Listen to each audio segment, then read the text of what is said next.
तो हम शुरू करेंगे आज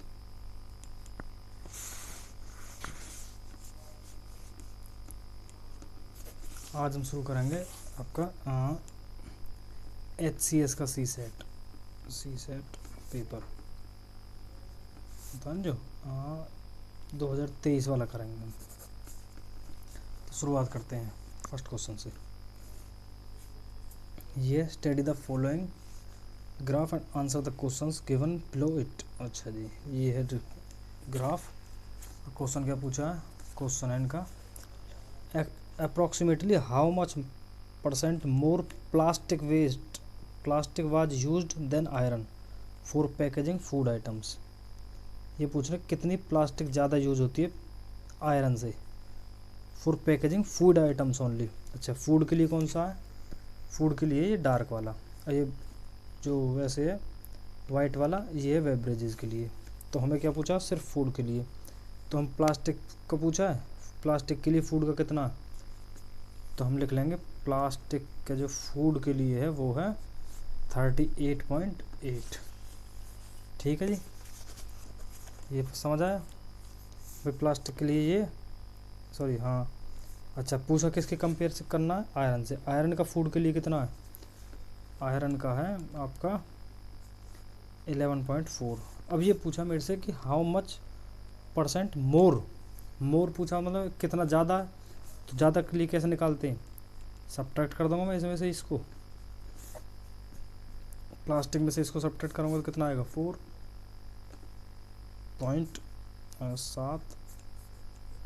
27.4। अब परसेंटेज निकालने का क्या फॉर्मूला है? जितना मोर है वो डिवाइड बाय जिसके रेस्पेक्ट में निकालने, किससे कंपेयर करना था मुझे? आयरन से। तो 11.4 इंटू में 100, ये पॉइंट से ये ख़त्म। 27400 114 228 6 4 0 4 16 5 4 4 0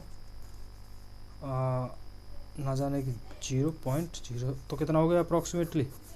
240 अप्रॉक्स। ठीक है जी, आंसर आ गया हमारा 240। कंपेयर करना था बस, यही है। अच्छा जी, अब सेकंड पे आओ। सेकंड क्या कह रहा है? सेकंड क्वेश्चन है ये, the line graph shows the road accidents in 3 different cities in India. The y-axis in the graph represent the number of accident in which year the difference between the accident in city A and city C is minimum। मुझे city और city सी का minimum वो पूछना, difference कब सबसे कम किस में होगा। देखो पहले देखो सिटी ए का क्या है। सिटी ए का है रोम्बस टाइप। तो ये वाला जो ग्राफ है ना, ये लाइनिंग, ये है सिटी ए। और सिटी सी का कौन सा है? ट्राइंगल जिसमें, वो है ये वाला। अब देखो चारों ऑप्शंस के हिसाब से ले लो तुम बेशक। 97 में कितना डिफरेंस है ये चेक करो। सिटी ए का क्या है? सिटी ए का है हमारा 30। और सिटी सी का क्या है? सिटी सी है आपकी ये 80। सिटी ये ए है और सी है आपकी 80। ठीक है जी, मुझे डिफरेंस पूछा, डिफरेंस कितना होगा दोनों का? 50। अच्छा, और 96 पे आओ। 96 पे 96 कहाँ है? एक मिनट, मैं 93 निकाल दिया ना, 97 नहीं निकाला, सॉरी। ये 93 का है। 97 का देखो, ये 97 का ए क्या है? ए है आपका ये 100। 97 का ए है जो वो है 100, और सी है जो वो कितना है? 97 में सी है आपका 80। तो डिफरेंस कितना आ गया? डिफरेंस आ गया 20। अच्छा, 1996 के लिए निकालो। अब 1996 के लिए होगा, ए है जो वो है 70। ए है आपका 70 और सी कितना है? ये ए वाला ए, ये सी वाला कौन सा है? ये 96 के लिए ये है कितना, वो उसके लिए 70, उसके लिए 60। तो डिफरेंस कितना हो गया? डिफरेंस हो गया 10 का। अच्छा जी, अब देखो मुझे और किसके लिए निकालना है?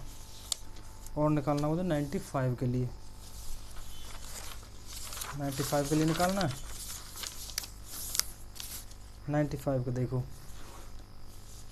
95 है ये वाला, 95 के लिए ए कितना है, ए है ये 40, 95 के लिए ए है 40 और सी है आपका 60, तो डिफरेंस यहाँ पे भी कितना है 20।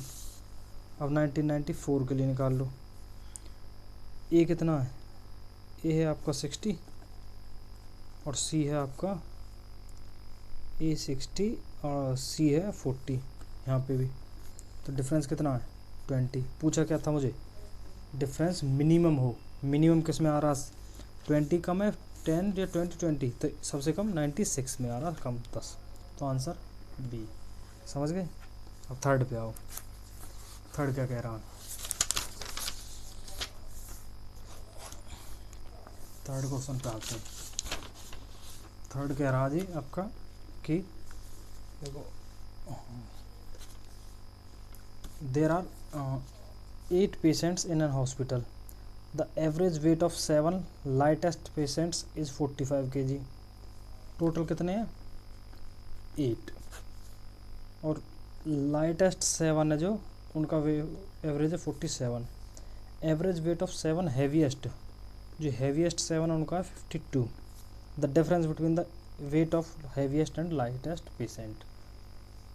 अच्छा जी देखो एवरेज पता है मुझे, एवरेज का क्या फॉर्मूला होता है पहले ये बताओ, एवरेज होता है सम ऑफ ऑब्जर्वेशन अपॉन में number of observation, sum of observation upon number of observation, यही होता है। ठीक है जी। अच्छा अब देखो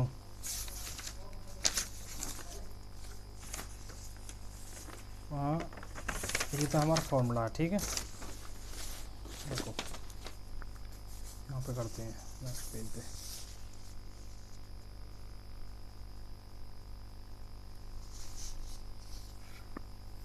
देखो सम ऑफ ऑब्जर्वेशन कितनी है।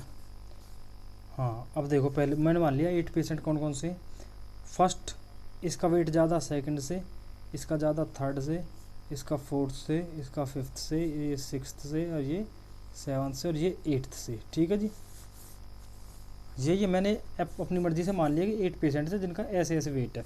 अब ये कह रहे सबसे लाइटेस्ट जिनका सबसे कम वेट है, ऐसे 7 पेशेंट ये हैं कौन कौन से, 2 + 3 + 4 + 5 + 6 + 7 + 8, ये होगी सम सबका divide by number of observation कितनी 7, एवरेज कितना है 45। ये ठीक है यहाँ तक। तो इन सब का सम कितना हो गया 2 + 3 + 4 + 5 + 6 + 7 + 8 कितना हो गया 45 × 7। अब कहने जो हैवीएस्ट 7 है उनका वेट है 52, हैवीएस्ट कौन से ये वाले 1 + 2 + 3 + 4 + 5 + 6 + 7 डिवाइड बाय 7, ये भी 7 ऑब्जर्वेशन है, इक्वल टू एवरेज कितना 52। तो इन सब का सम कितना आ जाएगा बस 3 + 4 + 5। देखो ये पेपर में लिखने की ज़रूरत नहीं होती कि यहाँ पे ये समझाने के लिए हो रहा है कि 1 2 3 ऐसे समझा रहा हूँ। 1 में सिंपल सीधा sum of lightest 7 equal to this sum of heaviest 7 equal to 52 × 7 ऐसे करता है, ये यहाँ पे समझाने के लिए होता है। अच्छा अब मुझे क्या निकालना है, दोनों का डिफरेंस किस किस का, heaviest and the lightest. Heaviest कौन सा है, मुझे 1 - 8 चाहिए, ये तो मेरी डिमांड है। हैवीएस्ट है 1, लाइटेस्ट कौन सा 8th, ये चाहिए। अब देखो दोनों इक्वेशंस को देखो, ये फर्स्ट है मान लो और आपकी ये सेकंड है। फर्स्ट इक्वेशन और सेकंड इक्वेशन को देखो 2 3 4 7 तक तो सेम है, 2 3 4 7 तक सेम है।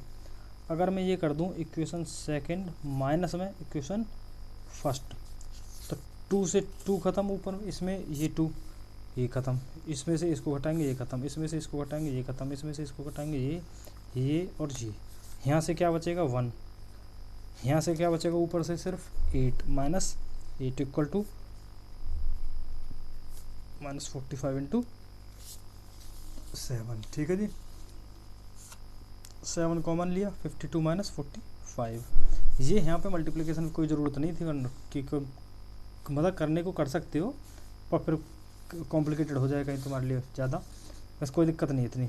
हाँ, ये सब्ट्रैक्ट करोगे तो कितना आएगा, 7 7 7 जा 49, तो ऑप्शन सी 49। ठीक है, ये थर्ड हो गया। अब फोर्थ देखते हैं क्या है। फोर्थ है आपका ये वाला। अच्छा जी, क्या है, हाँ, there total 25 students appear for an examination, Rahul and Mohan are among those 25 students. अच्छा जी, राहुल स्कोर करता 98, average score of 24 students other than Mohan is 48, average score of all the 25 students is 2 more than average scores of 24 students other than Rahul. अच्छा जी, how much Mohan has scored, average का ही है, simple, थोड़ा सा कॉम्प्लिकेटेड होगा पर है एवरेज का ही। फॉर्मूला हमारा फिर से वही लगेगा, एवरेज का फॉर्मूला देखो, फॉर्मूला हम एक ही यूज़ करेंगे, हम कोई शॉर्टकट नहीं चलेंगे, हमें फॉर्मूला सिर्फ इतना वही पता है एवरेज का, sum of observation divide by number of observation. हम इससे ज़्यादा कोई फॉर्मूला याद नहीं करेंगे एवरेज का, कॉन्सेप्ट सब इसी से होते हैं एवरेज क्वेश्चन। जैसे यही क्वेश्चन ले लो, ये कह रहे हैं टोटल 25, मुझे क्या पता टोटल अभी तक 25 स्टूडेंट्स हैं, राहुल और मोहन इन्हीं 25 में है। राहुल का स्कोर मुझे बता दिया इन्होंने है 98, ये खुद कह रहे हैं। अच्छा जी, average score of 24 students other than Mohan is 48, तो एवरेज कितनी होगी 48 equal to sum of all 24 students. ठीक है जी, मोहन नहीं है अभी तक इसमें, डिवाइड बाय कितने टोटल हैं 24, तो इन सब का सम कितना हो जाएगा, सम ऑफ ऑल 24 स्टूडेंट्स जो हो जाएगा वो हो जाएगा 24 इंटू 48। कैसे हुआ, इधर मल्टीप्लाई कर दिया, ये समझ आया। एवरेज ये थी, सम मुझे पता नहीं है, लेकिन नंबर तो मुझे पता है कि 24 स्टूडेंट्स है टोटल, वो किया इधर डिवाइड में, तो इधर जाके मल्टीप्लाई में, तो सम ऑफ ऑल आएगा। ये लिख लिया मैंने, ये कितने स्टूडेंट्स का है, ये है मेरा 24 स्टूडेंट्स का। मुझे मोहन का अभी तक स्कोर नहीं पता कि इसमें मोहन तो नहीं था, टोटल 25 थे, मोहन का स्कोर मुझे नहीं पता, तो मैं क्या करूँगा, सम ऑफ ऑल 25 स्टूडेंट्स क्या हो जाएगा, वो हो जाएगा 24 इंटू 48 प्लस मोहन का, ये 24 का था, अगर मैं इसमें मोहन का भी ऐड कर दूँ तो वो सबका स्कोर हो जाएगा 25 जितने बच्चे हैं। ठीक है जी। अच्छा जी, आगे देखो, ये हो गया, मुझे अभी तक ये पता चला है। अब देखो, average score of all 25 students is, अच्छा ये हो गया सबका सम, ये क्या था सम, एवरेज निकालूंगा तो क्या हो जाएगा, ये मान लो तुम, ये जो वैल्यू है ना ये x है अभी तक के लिए, ठीक है, इजी कैलकुलेशन के लिए ये x मान लिया मैंने। अच्छा जी, ये x किसके बराबर है, सबका सम के बराबर, तो अगर मैं इसकी एवरेज निकालूंगा तो एवरेज क्या होगी फिर, ऑल की एवरेज क्या होगी, सम वो x है divide by number of observation, अब 25 है क्योंकि मैंने मोहन का वेट और उसमें ऐड कर रखा है। अच्छा, अब ये कह रहे हैं यहाँ पे देखो, ये कह रहे हैं ये है 2 मोर देन 2 प्लस में average score of 24 students other than Rahul के। अच्छा ये वाला बताओ, राहुल से अलग जो 24 स्टूडेंट्स हैं उनका एवरेज क्या होगा। देखो सबका वेट सबका स्कोर सम कितना है x, अगर मैं इसमें से राहुल का सम को, राहुल के मार्क्स कम कर दूं, इसमें से राहुल के कितने थे 98, ठीक है जी, डिवाइड बाय एवरेज निकालने के लिए देखो क्या होता है एवरेज का, सबका sum divide by number of observation, वो कितनी होगी 24, ये किसका था 25 का, उसमें से राहुल का कम हो गया तो बच्चे कितने बच गए यहाँ पे 24 का सम डिवाइड बाय 24 प्लस 2, क्यों, क्योंकि ये कह रहे 2 मोर देन द एवरेज, इनकी एवरेज में 2 ज़्यादा है तब वो टोटल 25 का है। अब इसको सॉल्व कर लो तुम, x divide by 24 plus sorry minus x minus 98 divide by 24, ये 25 है इक्वल टू 2। ठीक है जी, ये इधर मल्टीप्लाई करो 24x minus 25x plus 25 into 98 equal to divide by 25 into 24 equal to 2, यही होगा। एलसीएम लेंगे हम सिंपल, एलसीएम 25 24, इसका करेंगे 24 होगा, यहाँ करेंगे तो 25 एक्स से भी होगा और 25 98 से भी होगा, माइनस माइनस प्लस हो जाएंगे। समझ आया? आई होप कि समझ आया होगा। इक्वल टू 2 इंटू 25 इंटू 24, ये ठीक है। ये कितना हो जाएगा? 50 50, 24 पंजे 120। ऐसे मत करो, इसको ऐसे ही रहने दो, क्यों कॉम्प्लिकेटेड करें। और तो एक्स इधर ले जाएं, ये इधर ले आएँ, ये हो जाएगा 25 इंटू 98 माइनस में 25 इंटू में 24 into 2 48 equal to X. 25 common लिया, 98 minus 48 equals to X. 25 into कितना हो जाएगा ये 50 इक्वल टू एक्स। ये ठीक है यहाँ तक। एक्स की वैल्यू मेरे पास आ गई, और एक्स मैंने लिया किसके बराबर था? 25 इंटू 50 किसके बराबर था? मैंने एक्स क्या लिया था? यही तो था मेरा एक्स। वो कितना है? 24 इंटू 48 प्लस एम। मुझे एम ही फाइंड करना था, how much Mohan has scored, वो तो ये रहा एम। ठीक है, ये 25 पंजे 125। अब करोगे इसे माइनस में, ये मल्टीप्लाई करोगे कितना आएगा? 24 48 8 32 16 17 18 19 1152 इक्वल टू एम। ठीक है जी। अब ये 1250 में से इसको सब्ट्रैक्ट करना, तो कितना आएगा? 8 5 गए 9 98 इक्वल्स टू एम। एम कितना आ गया? 98। ये रहा ऑप्शन सी। समझ आया क्या हुआ है? देखो कुछ भी नहीं था इसमें, एवरेज का सिर्फ एक फॉर्मूला यूज़ करूँगा। अब उसके बाद तो क्वेश्चन की लैंग्वेज तुम समझ लो, फॉर्मूला यही है बस मेरे पास, और इसी फॉर्मूला के बेसिस पे करूँगा। अगर तुम क्वेश्चन की लैंग्वेज समझ जाओगे तो आ जाएगा।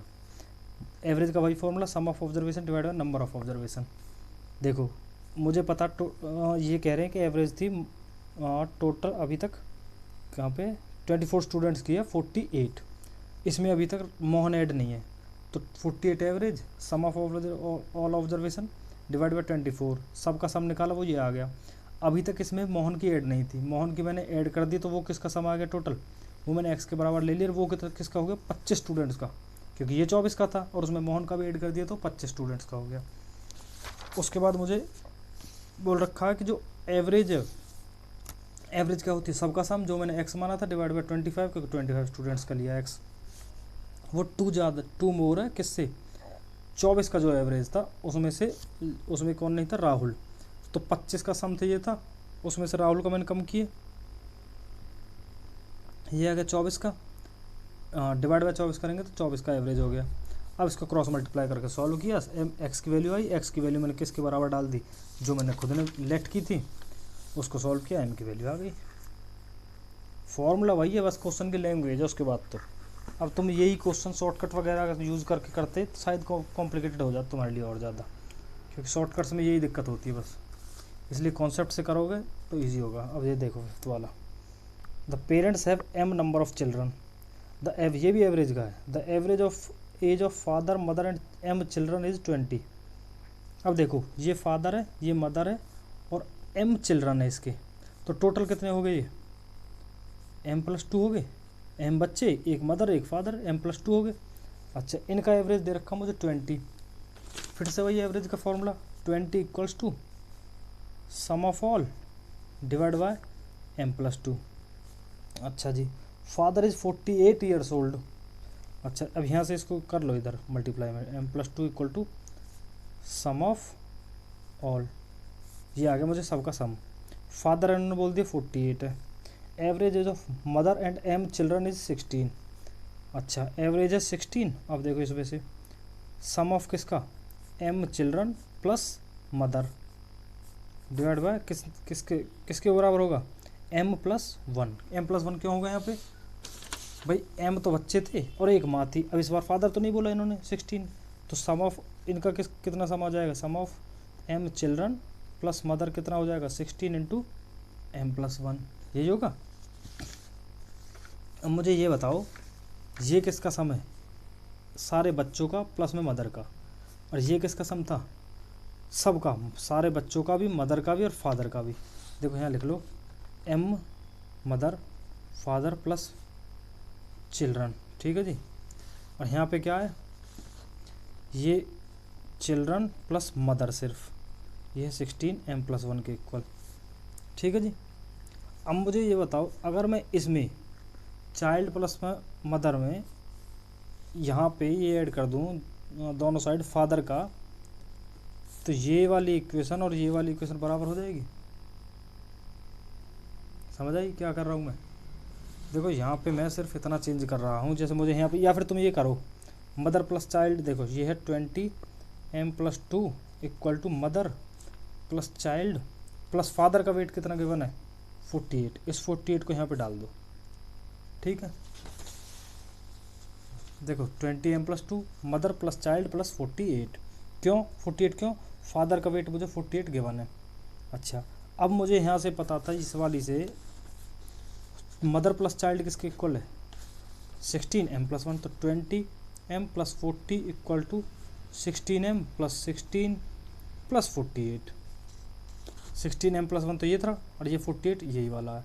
इसको इधर ले जाऊँ और इसको इधर ले आऊँ तो ये हो जाएगा 20 m - 16 m इक्वल्स टू 16 + 48 - 40, तो ये कितना हो जाएगा 4m equals to 16 + 8 equals to 24, m equals to 24/4 equals to 6। तो m कितना आ गया 6। और पूछा क्या था मुझे, m ही पूछा था मुझे, और क्या पूछा था, the number of the numerical m, numerical value is 6, ठीक है जी। चलो जी, ये क्वेश्चन पेपर किसी दोस्त ने दिया था हमें, जिसकी वजह से हम कर रहे हैं। अब देखो और क्या है।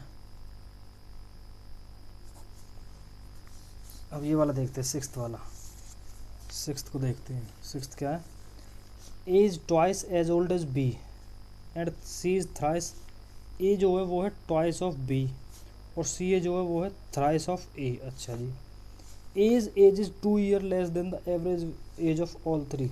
ओहो, ए की जो एज है वो है 2 लेस एवरेज। ए एवरेज कैसे निकालते हैं तीनों का, ए का वेट, ए की एज प्लस बी की एज प्लस सी की एज डिवाइड बाय 3। कितनी ऑब्जर्वेशन है, ए बी सी 3। फिर से एवरेज का ही क्वेश्चन है, सेम वही फॉर्मूला लगेगा, sum of observation divide by number of observation. ये क्या बोल रहे हो, 2 कम 2 लेस देन, इसकी एवरेज से 2 कम है ए की एज, ठीक है जी। क्या पूछा मुझे, सी की प्रेजेंट एज पूछिए, कोई बात नहीं निकल जाएगी। देखो A equals to A plus B क्या होगा यहाँ से, इस वाली क्वेश्चन से देखो बी क्या होगा a/2, a/2। सी क्या होगा यहाँ से 3a डिवाइड बाय 3 - 2। क्यों कर रहा हूँ मैं ये सब, क्योंकि मुझे इस साइड में ए पता था, तो मैं बी और सी को भी ए की फॉर्म में निकालने की कोशिश करूँगा ताकि मैं ए की वैल्यू फाइंड कर सकूँ।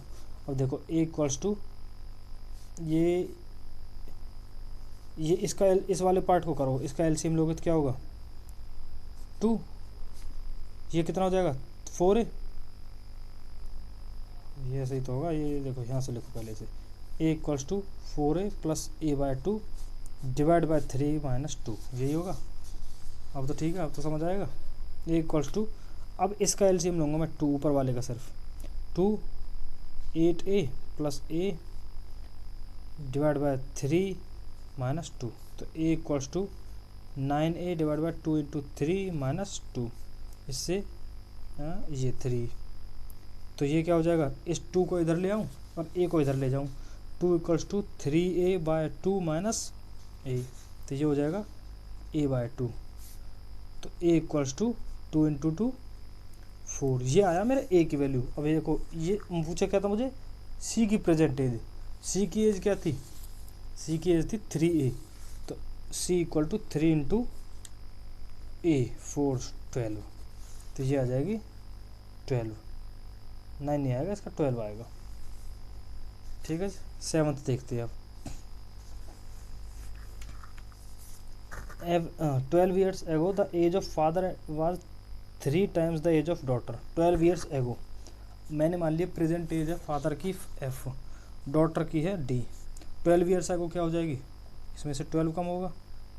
अच्छा, ये कितने के बराबर है, 3 टाइम्स डॉटर की एज के, डॉटर में सिर्फ 12 कम करेंगे 12 साल पहले, उसके 3 टाइम्स के। अच्छा जी, अब कह रहे हैं after 12 year father's age will be twice था। अच्छा, आफ्टर 12 ईयर प्रेजेंट एज ये थी, 12 साल बाद 12 बढ़ जाएंगे, 2 टाइम्स है डॉटर के।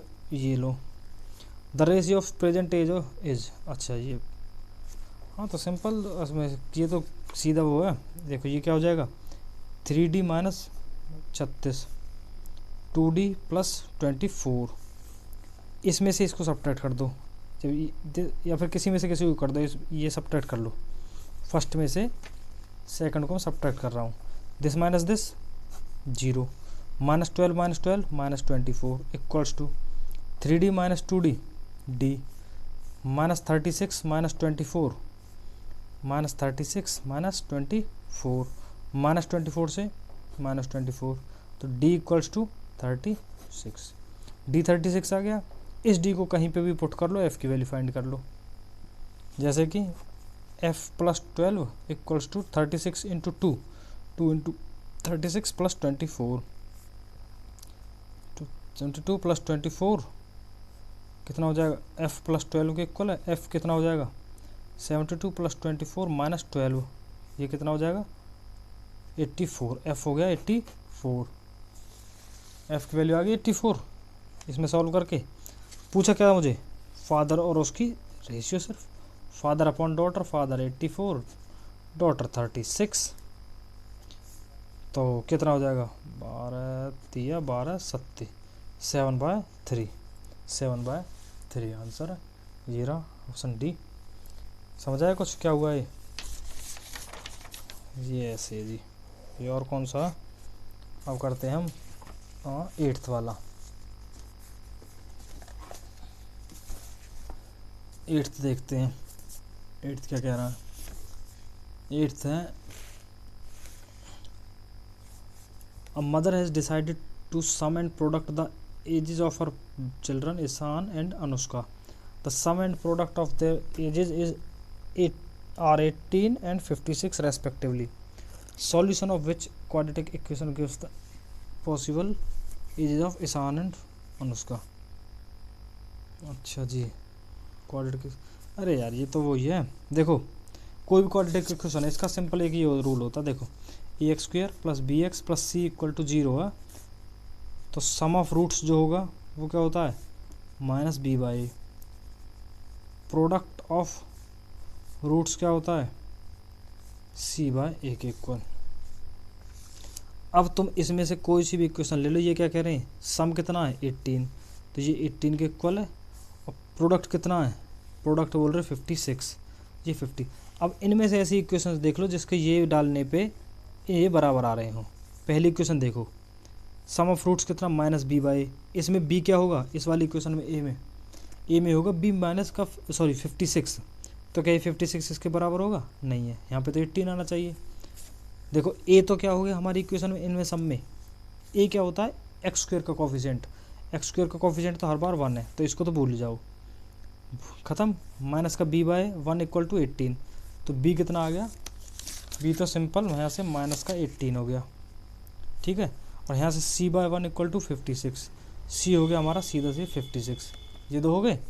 अब इक्वेशन ढूंढ लो तुम, x², b के आगे क्या है माइनस का 18x, और c के आगे क्या है, c का 56 इक्वल्स टू 0, a1 था ही कोफिशिएंट सबका। तो अब इसमें से खुद देखो कौन सी इक्वेशन ऐसी बन रही है हमारी, x² minus 18x plus 56, option D होगा। ये गलत है यार, देखो तो अच्छा, तो फिर इसमें से मत देखना तुम, यहाँ जो कर रहे हो ना ये किसी और का पेपर है, उसने जो किए होंगे तो वो मत देखना, यहाँ जो है टिक हो रहे हैं, हमारा आंसर्स अलग आ रहे हैं। इसका ये है D, x² minus 18x plus 56, ठीक है जी। ये सिंपल था ये, तो ये वाली अगर तुम्हें आता sum of roots equal minus b/a, product of roots c/a होता है, ये क्वाड्रेटिक इक्वेशन में होती है, ठीक है। अच्छा 9th देखते हैं, ये कह रहे हैं the product of Vidhi's age 3 years ago and her age 5 years later from now is 1 more than twice her present age। Vidhi's present, अच्छा मैंने मान लिया विधि 9th है ना, मैंने मान लिया कि विधि की एज जो, देखो यहाँ से देखो ये देखो ये ना, मैंने मान लिया विधि की जो एज है आज के टाइम पे v है, तो product of Vidhi age 3 years ago, 3 year ago क्या होगी इसकी एज v-3। इसका प्रोडक्ट किसके साथ करना है, हर एज 5 ईयर्स लेटर, 5 ईयर बाद क्या होगी इसकी एज v+5। इन दोनों का प्रोडक्ट करना है, वो किसके बराबर है 1 मोर देन ट्वाइस हर प्रेजेंट एज। इसकी प्रेजेंट एज ट्वाइस v, उसका ट्वाइस, उसमें भी 1 ज़्यादा है, इसके बराबर होगी। इसको मल्टीप्लाई करो v into v, v square v into 5, 5v -3 into v -3v, -3 into 5 -15 equals to 2v plus 1, v square plus 2v -15 equals to 2v plus 1। 2v से 2v खत्म, इक्वल्स टू के इक्वल है ना, इक्वल टू है बीच में, तो इससे ये v स्क्वेयर इक्वल्स टू, ये माइनस के इधर जाएगा तो प्लस का, 15 प्लस 1 इक्वल्स टू 16, तो v इक्वल टू ±4। नेगेटिव तो एज हो नहीं सकती, तो v इक्वल टू 4, v क्या होगी 4, ए होगा इसका। हाँ ठीक है जी, 9th वाला ये है। अब करते हैं हम 10th पे।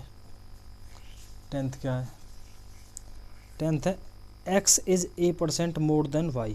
अच्छा जी, x जो है वो है, अच्छा a% मोर देन y से a% ज़्यादा, y तो ज़्यादा है तो मतलब y में प्लस होगा कुछ, y प्लस कितना a%, हटाने का 100 इंटू में किससे, किसके रेस्पेक्ट में निकाल रहे हैं y के, y से ही तो ज़्यादा है ना a%, तो ये क्या हो जाएगा y कॉमन लिया मैंने, a1 प्लस a/100, ये तो हो गया x। अच्छा जी, अब क्या बोल रहे हैं y is b% less than z, z से लेस है तो कम होगा कुछ, कितना b%, b/100 of z, z common लिया 1 - b/100।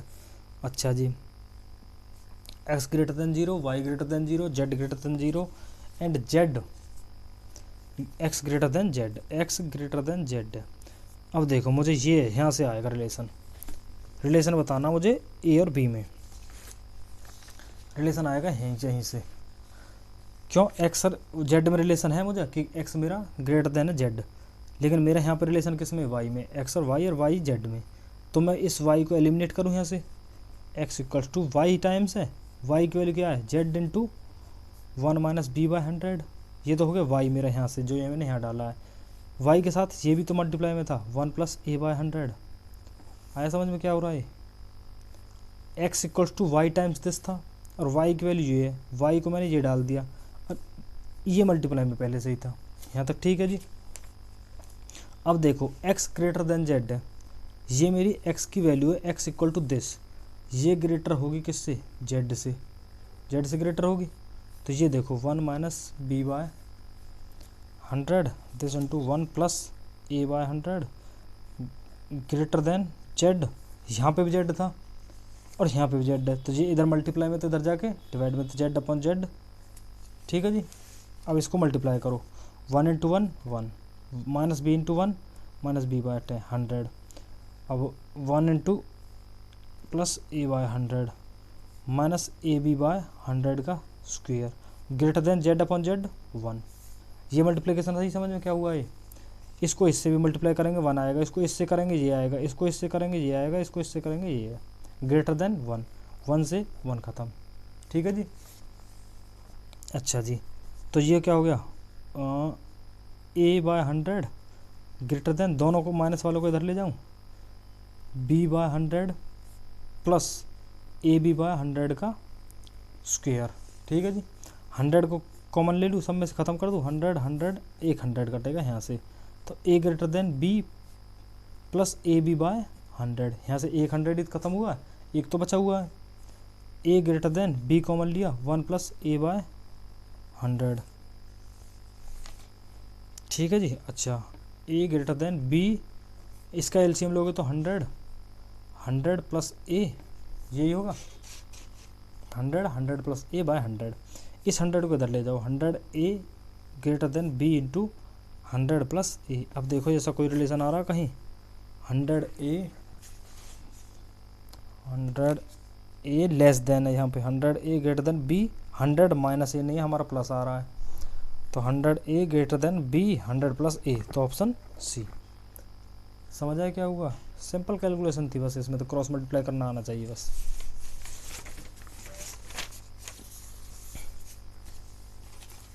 अच्छा जी, अब 11th को देखते हैं। The ratio between the prices of 2 bicycles is 15:26।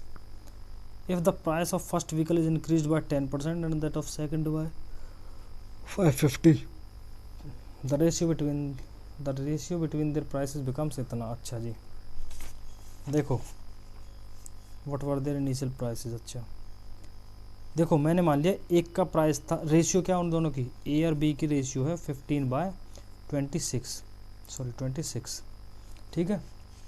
तो मैंने मान लिया कि ए का प्राइस जो होगा वो हो गया 15x और बी का हो गया 26x। जब रेशियो वाले क्वेश्चन होते हैं ना, तो ए को हम इसके मल्टीपल के मानते हैं, कुछ दोनों में कॉमन मल्टीपल होगा एक x, ठीक है। ऐसे इस टाइप से करते हैं हम कि ए का जो होगा वो होगा 15 टाइम्स x, क्योंकि ये रेशियो है एक, और बी को ले लेते हैं 26x। अब कह रहे हैं price of first is increase by 10%, इसको बढ़ा दो 10%, 15x प्लस 10/100 ऑफ 15x। तो 15x तो यहाँ से कॉमन आया, क्या बचा, इस जीरो से ये खत्म, 1 + 1/10। ये कितना हो जाएगा एलसीएम लोग करोगे तो 11/10। ये समझ आया कैसे हुआ ये 11/10? एलसीएम लोगे नीचे 10 आएगा, यहाँ पे 10 मल्टीप्लाई होगा +1, 10 + 1 11/10।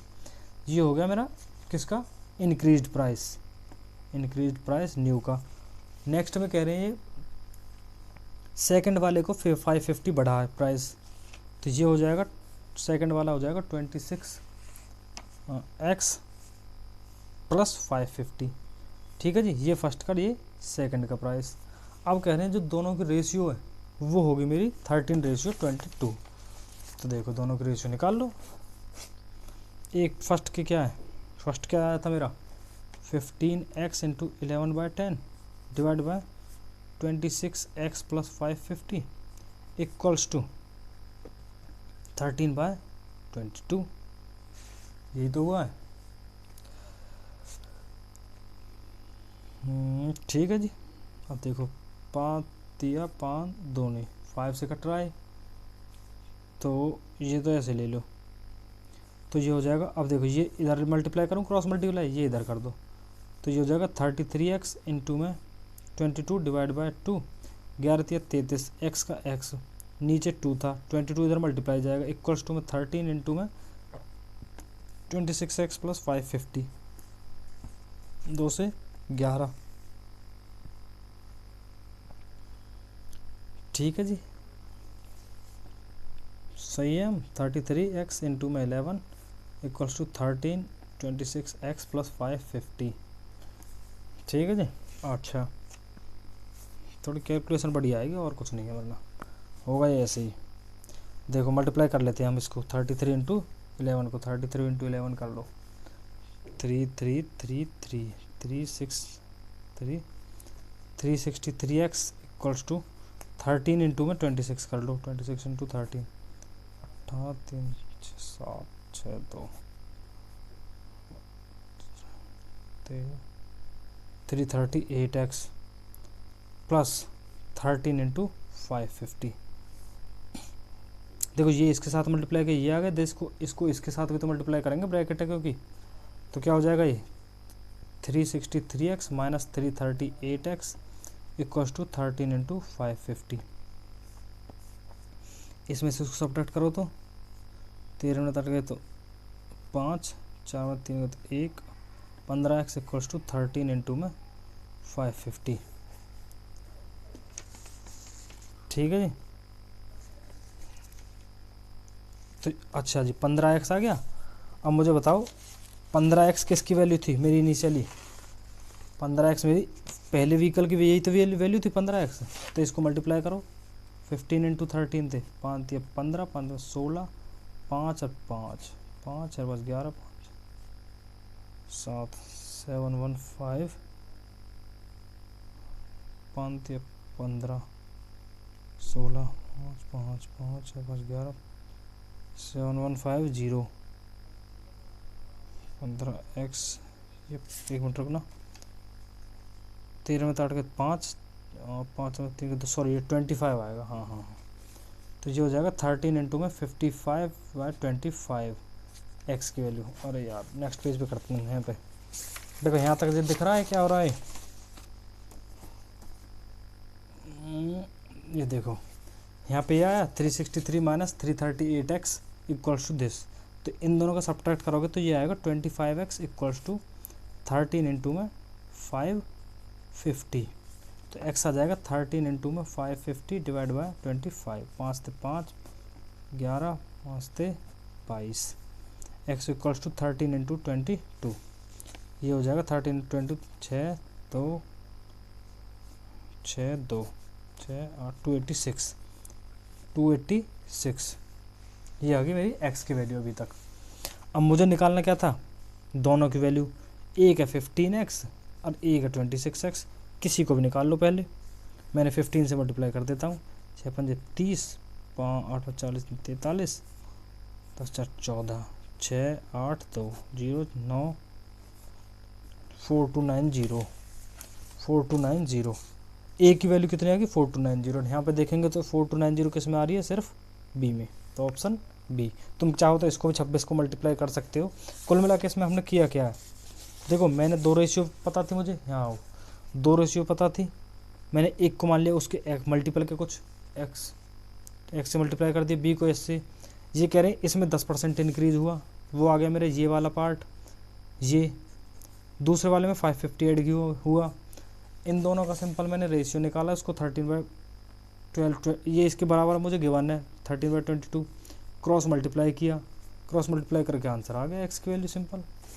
हाँ थोड़ी कैलकुलेशन है पर होगा ऐसे। इसी सेट में आजकल कैलकुलेशन देने लगे हैं ये भी, वैसे यूपीएससी भी देता है एचपीएससी ने भी। तो अब ये 12th करते हैं, यहाँ से थोड़ा साफ करते हैं फिर दिखता नहीं। हाँ 1200 यहाँ पे क्वेश्चन ये वाला 1200 इज डिवाइडेड। ये पेजेस हटा देता हूँ मैं, एक मिनट। ये वाला ना जो हो गए इनको हटा देते हैं। अब देखो 1200 is divided among x y z such that 30 more than 3/5 of x share, 10 more than 2/5 of y share and 20 more than 5/7 of z share are all equal। देखो x plus y plus z कितना है 1200। अब ये कह रहे हैं 30 more than 3/5 of x share, 3/5 of x plus 30 equals to 10 more than 2/5 of y share, 10 more plus 10 होगा equals to 5/7 of z share, 5/7 of z का शेयर, उसमें भी 20 मोर 20। ये सब बराबर है। एक्स के 3/5 में 30 मोर, 2/5 वाई का उसमें 10 मोर और 5/7 ऑफ जेड का उसमें 20 मोर। ये सब बराबर है आपस में। मुझे जेड का शेयर निकालना है, तो क्या कर सकते हैं हम। अच्छा जी, क्या हो सकता है यहाँ पे, जेड निकालना ना मुझे।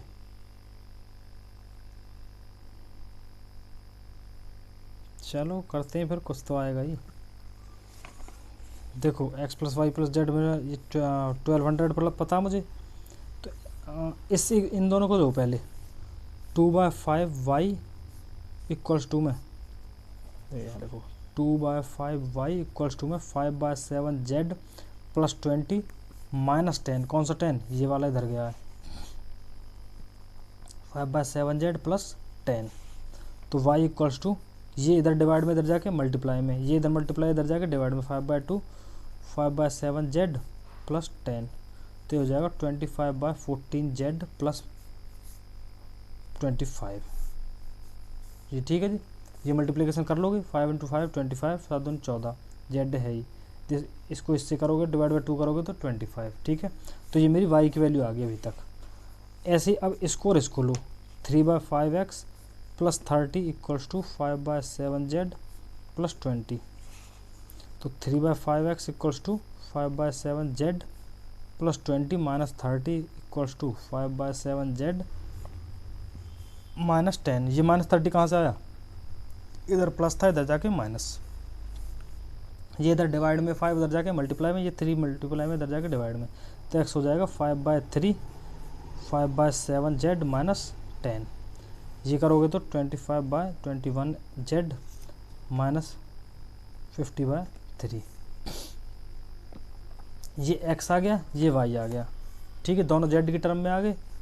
अब x plus y plus z 1200 के बराबर है, ये कर लो। अब यहाँ पे देखो, ये भी कैलकुलेशन है इसमें भी, 25/21 z 25/21 z minus 50/3 plus 25/14 z plus 25 plus z equals to 1200। ये समझ आया क्या हुआ? ये मेरी जो वैल्यू आई थी, ये मेरी x के बराबर आई थी, ये मेरा y था, और ये z है ही। x plus y plus z मेरा 1200 के बराबर मुझे पता है, ये वाला ये रहा यहाँ से, ठीक है जी। ये मैंने कर दिया यहाँ पे। अब इनको ऐड कर लो। देखो थोड़ी कैलकुलेशन है, मैं खुद मानूंगा। 21, इसलिए इन्होंने ऑप्शन भी ऐसे पॉइंटों में दे रखे हैं कि आएगी गंदी कुछ। Plus 25/14 z plus z equals to 1200 minus 25 minus plus 50/3। अच्छा जी, एलसीएम लोगे तो क्या आएगा? 7 इंटू, एलसीएम लेना आता ना, ये वो भी सिखाना पड़ेगा। 7 into 3 into 2 50z plus 75z plus 42z equals to 1175 plus 50/3। ये ठीक है।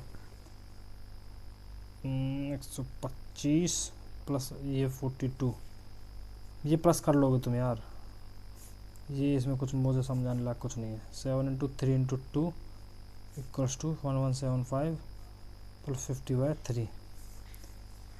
ये कुछ ज़्यादा ही कॉम्प्लिकेटेड नहीं हो रहा है?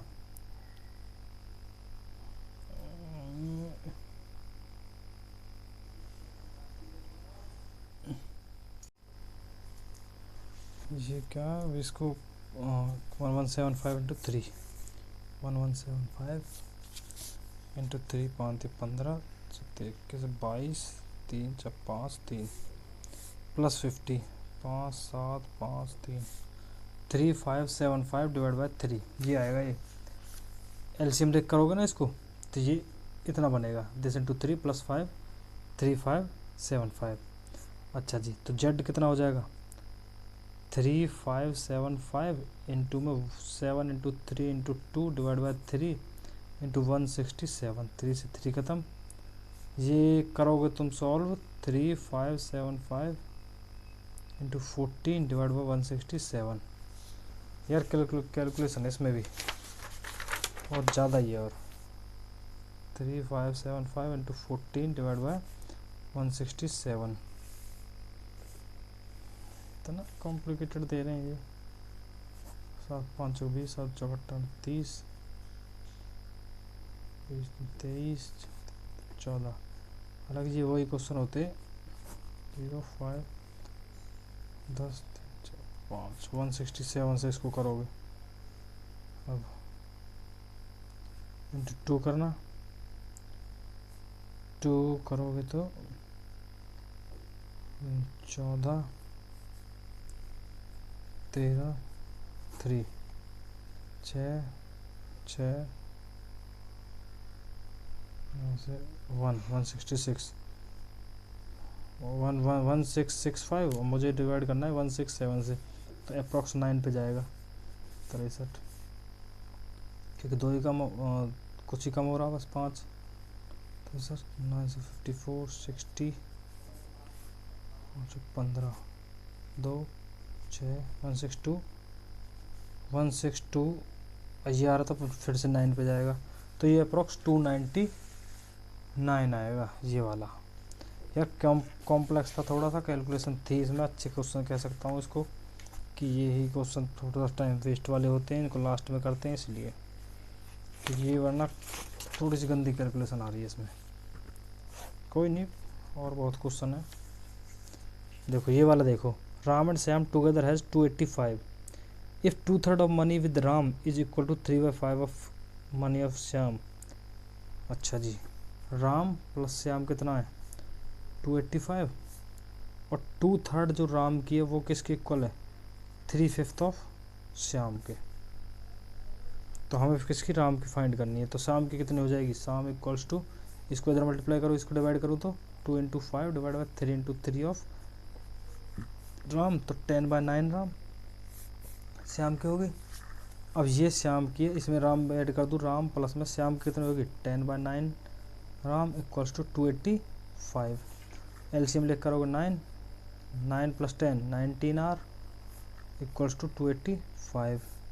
19 थे, 19 से कम 19 और 5 r equals to 15 × 9 equals to 135। तो इसका आंसर है डी है।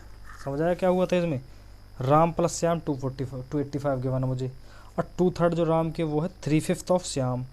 अब मुझे राम की फाइंड करनी थी तो मैं श्याम को एलिमिनेट कर दूंगा। कितना हो जाएगा वो, इधर डिवाइड में 5 है तो इधर जाके मल्टीप्लाई में 2 × 5, ये इधर मल्टीप्लाई में इधर डिवाइड में 3 × 3 ऑफ राम किसके इक्वल है 10/9 ऑफ राम। ठीक है जी, ये मैं श्याम की वैल्यू यहाँ पे पुट कर दूंगा, राम प्लस में 10/9 ऑफ राम इक्वल्स टू 285। इसको सॉल्व करोगे एलसीएम लेके तो आर इक्वल टू 135। ये हो गया हमारा 13th क्वेश्चन। अब देखते हैं 14th वाला, वो क्या है। 2 buses are at 2 different places 76 kilometre apart, they start moving towards each other. 2 बस हैं 76 kilometre apart, they start moving towards each other. अच्छा, एक इधर से चल रही है, एक इधर से चल रही है। If their speed are 20 kilometre, एक की 20 है, एक की 18 kilometre per hour respectively, after how much time will they meet each other. किस टाइम के बाद ये एक दूसरे को मिलेंगे। मैंने मान लिया वो यहाँ पे आके मिल रहे हैं। देखो ऐसे क्वेश्चंस में कुछ भी नहीं होता, मुझे डिस्टेंस फिक्स पता चल गया 76 से, मैंने मान लिया वो यहाँ पे आके एक्स डिस्टेंस कवर कर रही है ये वाली ट्रेन, 20 इसकी स्पीड थी, तो ये वाली ने कितना डिस्टेंस कवर किया होगा 76 माइनस एक्स, यही तो होगा 76 माइनस एक्स ही होगा ना। अब देखो स्पीड का फॉर्मूला क्या होता है, डिस्टेंस अपॉन टाइम। स्पीड कितनी है 20, टाइम मैंने मान लिया t इक्वल्स टू में x, 20 इंटू में t इक्वल्स टू डिस्टेंस, ये जो इसका डिस्टेंस है। अच्छा जी, इस वाले का देखो speed 18, distance 76 minus x divide by time t, दोनों सेम टाइम पे आके मिल रही है यहाँ पे, तो डिस्टेंस टाइम तो सेम होगा t, तो 18t किसके इक्वल हो जाएगा 76 माइनस एक्स। मुझे क्या निकालना है, टाइम निकालना है। टाइम जब निकालना हो तो मैं डिस्टेंस को ख़त्म करूँगा यहाँ से, क्योंकि मुझे डिस्टेंस की ज़रूरत ही नहीं है। तो x की वैल्यू किसके इक्वल है 20t के, तो मैं वो यहाँ पे डाल दूँगा 18t equals to 76 minus 20t। इसको इधर ले जाएंगे तो 38t इक्वल्स टू 76, यहाँ से t equals to 76/38 equals to 2 hours. Time कितना आ गया 2 आवर्स। ख़त्म, ये रहा 14th ख़त्म। 15 देखते हैं। 15th देखो, अब 2 trains are moving in opposite direction. First train is 150 meter long and its speed is 40 km per hour. The length of second train is 170 meter. If they cross one another in 4 seconds, what is speed of second train? अच्छा जी, चलो ये भी वही है, speed equals to distance upon time, यही formula use करेंगे हम फिर से। देखो फॉर्मूला सब चैप्टर्स में 1-2 ही होते हैं, ये शॉर्टकट्स के चक्कर में ज़्यादा बन जाते हैं, वरना अगर कॉन्सेप्चुअल चलोगे तो वही ज़्यादा लिमिटेड फार्मूला आ जाए, उन्हीं का यूज़ करते हैं बस। उसके बाद होती है सिर्फ क्वेश्चन की लैंग्वेज, अगर तुमको वो समझ आ रही है फिर तुम क्वेश्चन कर लोगे। जैसे इस वाले क्वेश्चन में समझने वाली चीज़ क्या थी, एक ट्रेन, अब देखना जी, एक ट्रेन ये है यहाँ से यहाँ तक मैंने मान लिया, ठीक है जी। एक ट्रेन इसको ऐसे आ रही है यहाँ से यहाँ तक ऐसे, ये अपोजिट डायरेक्शन में चल रही है, एक दूसरे को क्रॉस करेंगी। इसकी लेंथ L1 है, इसकी L2 है।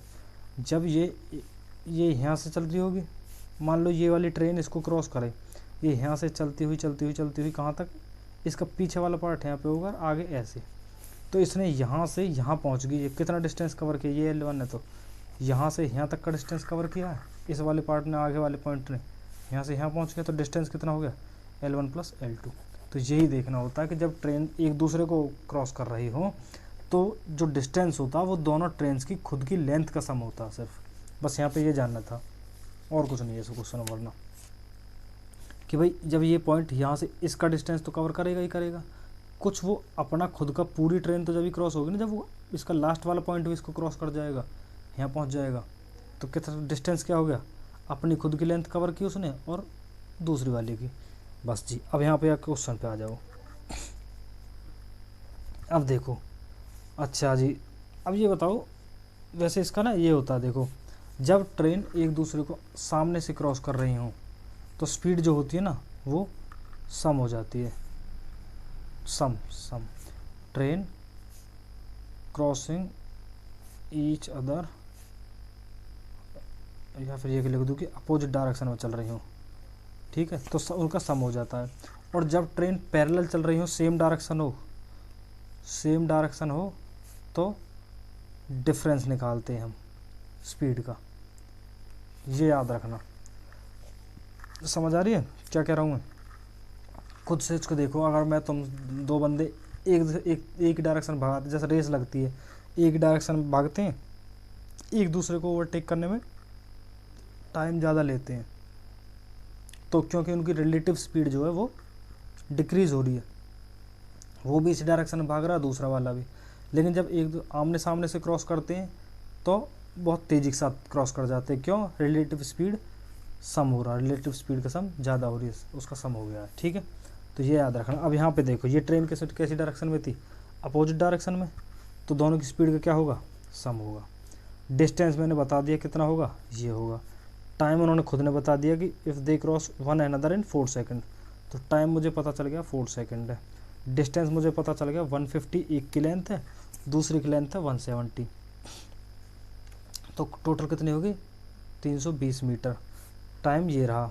अब मुझे क्या निकालनी है, सिर्फ स्पीड, दूसरी वाली की स्पीड क्या होगी, जो रिलेटिव स्पीड होगी वो क्या होगी S1 + S2। अब एक की स्पीड कितनी है, एक की तो मुझे पता 40 है, दूसरे की मैं मान लूँ S है। स्पीड इक्वल टू डिस्टेंस क्या होता है 320 डिवाइड बाय 4।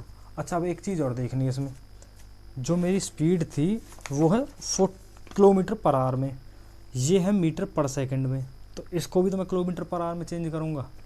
किलोमीटर, मीटर को किलोमीटर में करते हैं तो 1/1000, इसको सेकंड को आवर में चेंज करते हैं तो 360, हाँ 3600, 2 0 से 2 0 ये ख़त्म, 1 0 से ये ख़त्म, 4 से ये ख़त्म, तो 40 + S किसके इक्वल होगा 32 × 9, ये कितना हो जाएगा 18 9 27 28 288। S कितना हो जाएगा फिर 288 - 40 = 40, स्पीड होगी, सॉरी 248 288 - 40 = 248, ऑप्शन ए। समझ आए क्या हुआ?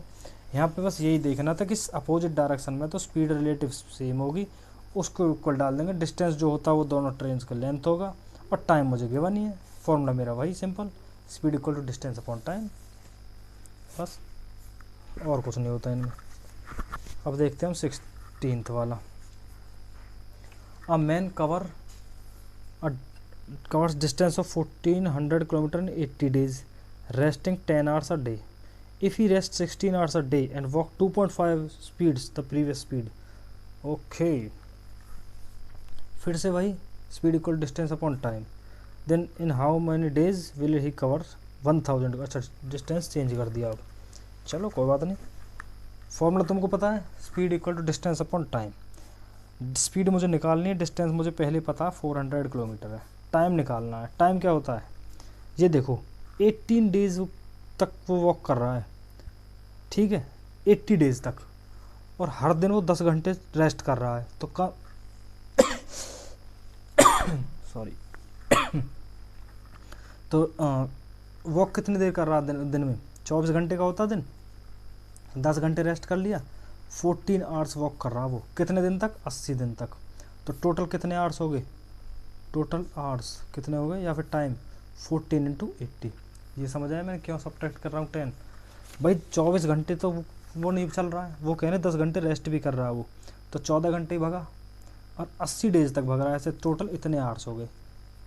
ठीक है जी।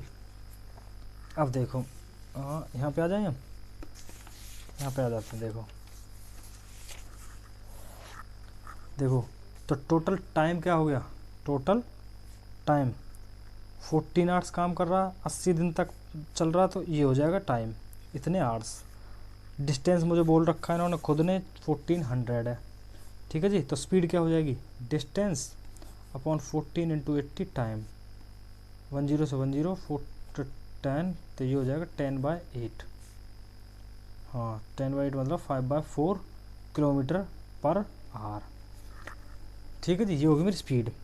अच्छा अब आगे कह रहे हैं वो if he rest 16 hours a day, तो काम कितने देर कर रहा है वो, तो टाइम कितना हो जाएगा, वो हो जाएगा 16 आवर्स रेस्ट कर रहा तो कितने घंटे काम करेगा, 24 का दिन होता, 16 आवर्स रेस्ट कर दिया, 8 आवर्स काम करेगा वो सिर्फ दिन में per day, 8 hours per day. ठीक है जी। ये कह रहे स्पीड जो है वो 2.5 है, तो नाउ न्यू स्पीड लिख दो। न्यू स्पीड कितनी हो जाएगी, 2.5 इंटू में 5/4। ये समझ आई, 2.5 इंटू 5/4 का स्पीड बढ़ गई है। Then in how many days he will cover, distance कितना अब 1000 किलोमीटर, तो स्पीड क्या होती है, डिस्टेंस अपॉन टाइम, तो स्पीड क्या होगी 2.5 into 5/4 equals to 1000 divide by time. यहाँ से 5 से 2 25 चौका, तो टी कितना आ गया 14 इंटू में 2 इंटू में 4, तो 4 2 8 32 320 आवर्स। ठीक है जी। 320 आवर्स आ गया मेरा टोटल टाइम। ये टोटल टाइम से मेरा नंबर ऑफ डेज निकालने मुझे। अच्छा मुझे क्या पता था वो 1 घंटा, हाँ सॉरी 8 आवर्स काम कर रहा पर डे में, तो 1 डे में कितने आवर्स 8 आवर्स, तो 1 आवर्स कितने दिन में 1/8 में, और 320 आवर्स कितने दिन में करेगा 1/8 इंटू 320, मतलब कि कुल मिला के मैं इस टाइम को 8 से डिवाइड कर दूंगा नंबर ऑफ डेज निकालने के लिए। तो 8 चौका तो कितने हो जाएंगे 40 डेज, 40 डेज। आगे समझ में क्या हुआ यहाँ पे, कहाँ ये रहा 40 डेज, ये रहा ये इसका ये 20 नहीं है, ये 40 आएगा इसका आंसर। ठीक है जी, समझ आया। जो मेरा ये आया था, मेरा 8 आवर्स पर डे काम कर रहा था वो, मेरा टाइम आ गया 320 आवर्स। 320 आवर्स में कितने दिन बनेंगे 8 घंटे के हिसाब से 40 दिन, तभी तो आएगा ये। तो आ गया ना समझ में, अब ये आ गया 40 डेज। ठीक है जी। अब देखते हैं नेक्स्ट वाला, ये है 17th। देखो a fraction become 3/5 if 3 is added to both numerator and denominator and it becomes 1/2 if 5 is subtracted from both numerator and denominator, what is the fraction। अच्छा जी, कोई फ्रैक्शन है x अपॉन वाई। ठीक है, अगर दोनों में 3 add कर दें तो वो 3/5 हो जाएगी, x + 3 upon y + 3 equals to 3/5 and it becomes 1/2 if 5 subtracted, 5 subtract कर दे x - 5 upon y - 5 equals to 1/2। Cross multiply है सिंपल, इसके बाद तो और कुछ भी नहीं है भाई। ये 5 इधर मल्टीप्लाई करेंगे, 5 into x + 3 equals to 3 into y + 3, तो ये कितना हो जाएगा 5x + 15 इक्वल्स टू 3y + 9। ऐसे यहाँ पे कर लो, ये कितना हो जाएगा, ये फर्स्ट ले लो, ये कितना हो जाएगा 2 इंटू में x - 5 equals to y - 5, 2x - 10 equals to y - 5। ठीक है जी। तो 2x - 10 + 5 इक्वल्स टू वाई, तो y इक्वल्स टू 2x - 5। ये y की वैल्यू मैं यहाँ पे पुट कर दूँ, क्या हो जाएगा 5x + 15 - 9 equals to 3 into Y की वैल्यू कितनी है 2x - 5, तो 5x + 6 इक्वल्स टू 6x - 15। तो ये इधर ले जाऊँ, ये इधर ले जाऊँ, 21 इक्वल्स टू एक्स। 5x इधर जाएगा, 6x माइनस 5x, एक्स ये 15 प्लस 6 21, x आ गया 21। y की वैल्यू क्या होगी फिर 2x माइनस 5, तो 42 माइनस 5 इक्वल टू 37। निकालनी क्या थी रेशियो, रेशियो क्या होगी x अपॉन वाई, यही तो थी मेरी रेशियो, x अपॉन वाई ली थी मैंने स्टार्टिंग में, तो x कितना आया 21 डिवाइड बाय 37, आंसर ए। ठीक है जी, ये 17th हो गया आपका। अब 18th देखो, there are 3 fraction when the largest fraction is divided by the smallest, the result 3 by 5 is greater than the middle fraction by 1 by 3. If the sum of the 3 fraction is this, what will be the difference between largest and the middle fraction? अच्छा जी, देखो 3 fraction में मान लो अपनी मर्जी से x Y Z, ठीक है। Largest fraction मैंने मान लिया सबसे बड़ी ये x ग्रेटर देन, सॉरी ये मान लो तुम x greater than y greater than z, ये 3 मेरी फ्रैक्शन है। Largest fraction is divide by smallest, सबसे बड़ी ये x अपॉन z, ये कितनी हो रही है, रिजल्ट 3 by 5, ये हो गया 3 by 5। ये किसके बराबर है, is greater than middle fraction by 1 by 3, middle fraction ये, इसमें 1 by 3 ऐड कर दो, तो 3 by 5 माइनस 1 by 3 इक्वल टू y, तो ये कितना हो जाएगा, यहाँ से एलसीएम लोगे तो 15, 9 minus 5 equals to y equals to 4 by 15, तो y की वैल्यू तो यहाँ आ गई 4 बाय 15, मिडल फ्रैक्शन आ चुकी है मेरे पास। चलो जी, एक तो आई कम से कम। अच्छा जी, अब दूसरी लाइन देखो, if the sum of the 3 fraction is this, तो x plus y plus z जो है वो है 3 2 बाय 5, ये क्या होता है this into this plus this, 5 15 2 17/5।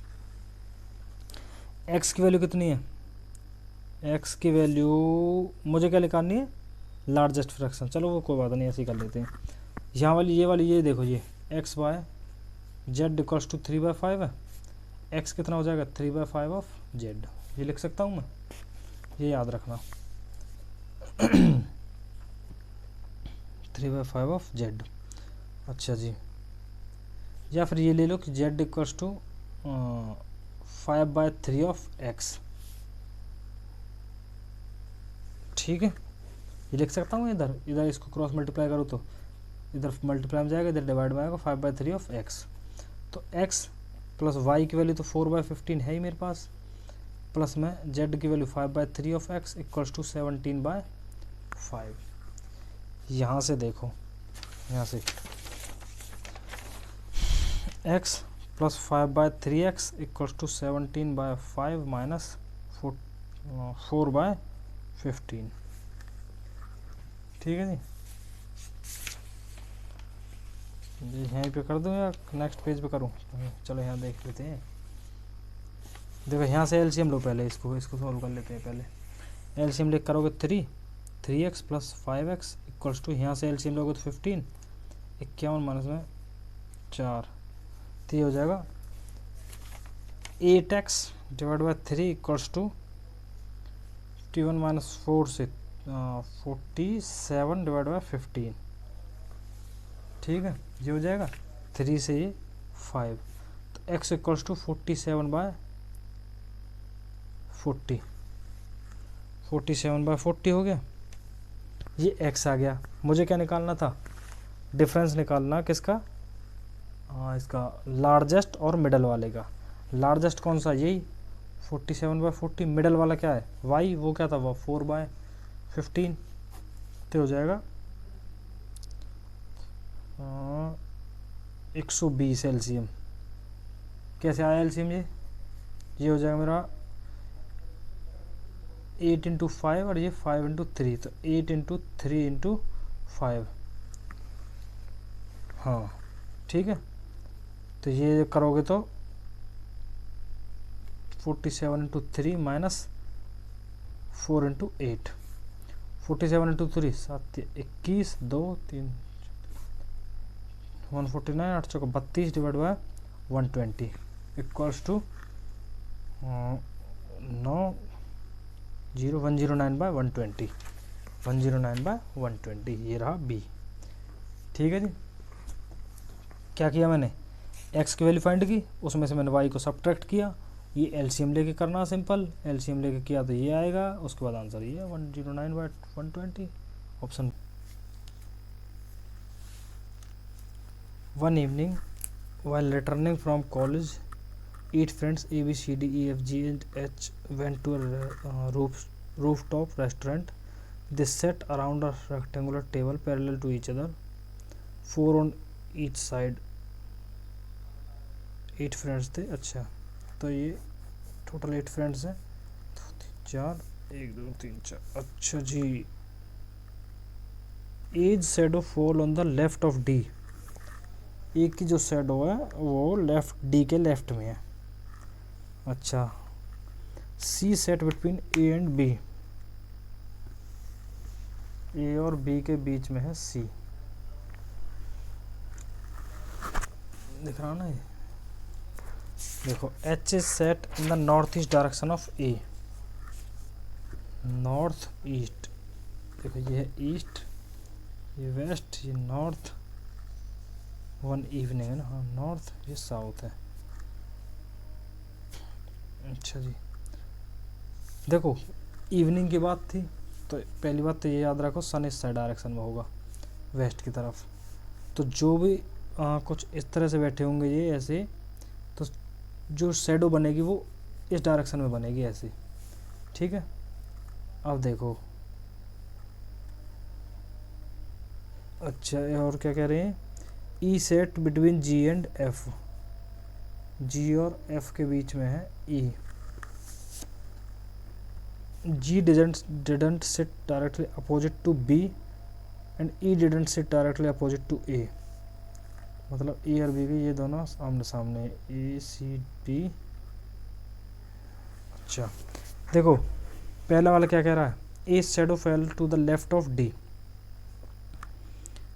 और C sits between A and B, H sits in the north east direction of A. अगर मैं ए यहाँ पे ले लूँ तो इसके नॉर्थ ईस्ट डायरेक्शन कौन सी होगी, ये वाली, एच ऊपर है। अच्छा, यहाँ पे होगा ए इस तरह से कुछ, ये 4 बंदे 1 2 3 4, ऊपर 1 2 3 4, ये ईस्ट था मेरा, ये वेस्ट है यहाँ पर, यहीं पे सन है मेरा, ऊपर नॉर्थ होगा, नीचे साउथ होगा, नॉर्थ ईस्ट डायरेक्शन ये है। तो एच इधर होगा, अगर ए इधर है तो नॉर्थ, ठीक है जी यहाँ तक। उसके बाद ये कह रहे हैं ए और बी के बीच में है सी, ए और बी के बीच में है सी, ठीक है। एक ये वाला आ गया, C sat between A and B. हाँ, A's shadow fall to the left of A, A की शेडो कैसे इधर बनेगी ऐसे, वो डी के क्या है, डी जब इधर मुंह करके बैठा है तो इसका लेफ्ट कौन सा होगा, यही वाला होगा, ये यहाँ पे इसके लेफ्ट में आ रही है डी, ए की शेडो आ रही है, ठीक है जी। अभी तक मेरी ये कंडीशन हो गई, ये हो गया सी बीच में है, एच नॉर्थ ईस्ट में है, E sits between G and F, G और एफ के बीच में है ई। पर ये वाला क्या कह रहे हैं, G did not sit opposite to B, G यहाँ पे नहीं आ सकता, जी यहाँ पे होगा, जब यहाँ पे आ नहीं सकता क्योंकि इसके अपोजिट नहीं है। और कह रहे E didn't sit directly opposite to A, A के अपोजिट में ई नहीं आ सकता, वो जी आएगा। यहाँ पे क्या हो जाएगा फिर ई और एफ, क्यों, क्योंकि ई जी और एफ के बीच में था। तो ये भी हो सकता था कि जी इधर आ जाए एफ इधर जाए, लेकिन फिफ्थ कंडीशन कह रही है कि जी जो है वो बी के अपोजिट नहीं आ सकता, बी के अपोजिट नहीं आएगा तो इसकी कंडीशन कौन सी बची, सिर्फ ये वाली। इसके लिए तो यही प्लेस बची ना, जब बी के अपोजिट आ नहीं सकता और बीच में ई का रखना ज़रूरी है इन दोनों के, तो यहाँ तो जी आ ही नहीं सकता था, या तो यहाँ आता या यहाँ आता। यहाँ के लिए फिफ्थ वाली कंडीशन ख़त्म कर रही है, तो उसके लिए पोजीशन यही बची, ई बीच में आएगा और एफ यहाँ पे। अब सोचते हैं क्वेश्चन क्या पूछ रहा है, if g and d swap their places, g and d, इसकी जगह पे जी आ जाए और इसकी जगह पे डी आ जाए। अच्छा, then in which direction G is final sitting with respect to C, C के रेस्पेक्ट में, जी यहाँ पे है, जी यहाँ पे, तो सी के रेस्पेक्ट में कौन सी डायरेक्शन है, ये तो ईस्ट डायरेक्शन है, सी के लिए तो ये ईस्ट डायरेक्शन में होगा, डी, ठीक है जी। अच्छा, ये देखते हैं, ये वाला, ये है 21st देखते हैं। eclipses are two dimensional figure if two foci and a major axis and a minor axis. A circle is always an ellipse with equal major and minor axis. क्या पूछ रहे हैं? In the text given below, given above, m is the number of times a letter has occurred consecutively like p in dip. अच्छा, and n is the number of word with 4 or more letters that have been repeated in the text. What is the product of m and n? m and n का product. अच्छा, m ये है, n ये है. देखो m क्या पूछ रहे हैं? Number of times a letter has occurred conjunctively. जो जैसे कि डिपर में पी दो बार आ रहा है, ऐसे ऐसे लेटर देखो जहाँ पे सेम वर्ड दो बार आ रहा हो इस वाले पूरे सेंटेंस में, यहाँ से और यहाँ तक. इलिप्स में एल दो बार आ रहा है, एक लेटर ये हो गया. और ऐसा कहाँ आ सकता है? फोकी में ये दूसरा ये हो गया. और ऐसा कहाँ आ रहा है? यहाँ तक नहीं है, ये भी नहीं है, ये भी नहीं है. ये इलिप्स फिर से आ गया, इसमें फिर से ये तीसरा हो गया. तो एम ए की वैल्यू 3 होगी. और तो कहीं पे नहीं है, और कहीं नहीं है, तो एम की वैल्यू 3 होगी. अच्छा जी, एन देखो. N is the number of words with 4 और more letter that have been repeated. ऐसे 4 या 4 से बड़े वर्ड जो रिपीट हो रहे हो, जैसे कि two foci and major and minor axis. अच्छा देखो, एक्सिस ये रहा और एक्सिस ये रहा. एक लेटर तो एक्सिस हो गया, एक circle ellipse with equal and major and minor axis. Major major, minor minor, तो कौन कौन से हो गए? मेजर हो गया, माइनर हो गया, और आपका एक एक्सिस हो गया. ठीक है जी. तो ये 3 लेटर ये हो गए. अच्छा, आप सोचने वाले ये भी सोच रहे होंगे तुम कि इलिप्स क्यों नहीं ले रहे. देखो यहाँ पे है इलिप्सिस और यहाँ पे है इलिप्स, तो इसलिए ये हम नहीं लेंगे क्योंकि यहाँ पे एस फालतू है. दोनों लेटर सेम होने चाहिए थे. अच्छा, और कोई लेटर क्यों नहीं ले रहे हम? क्योंकि इन्होंने बोला 4 या 4 से ज़्यादा बड़े. एंड को क्यों नहीं ले रहे? क्योंकि ये 3 लेटर का वर्ड है. हमसे बोला था 4 और मोर लेटर वर्ड. ठीक है. और इलिप्स को क्यों नहीं ले रहे? यहाँ पे एस है, यहाँ पे एस नहीं है. समझ गए? इसलिए यहाँ के इसकी वैल्यू भी 3, m एंड 3 एंड 3. पूछा क्या है? Product of m and n. m into n equals to 9. खत्म आंसर ये रहा. अभी अगर क्वेश्चन की उसकी लैंग्वेज समझ लो तो क्वेश्चन हो जाते हैं, ऐसा कुछ नहीं है. अब देखो 22. ये देखो, अ cube is cube of side length 6 centimeter is painted red on all its sides. This cube is cut into small cubes of side 2. One small cube on each of the smaller cube the unpainted sides are painted green. Each of the smaller cubes now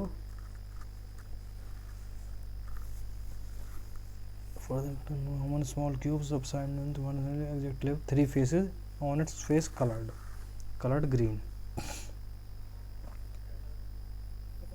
ये तो देखो, ये cube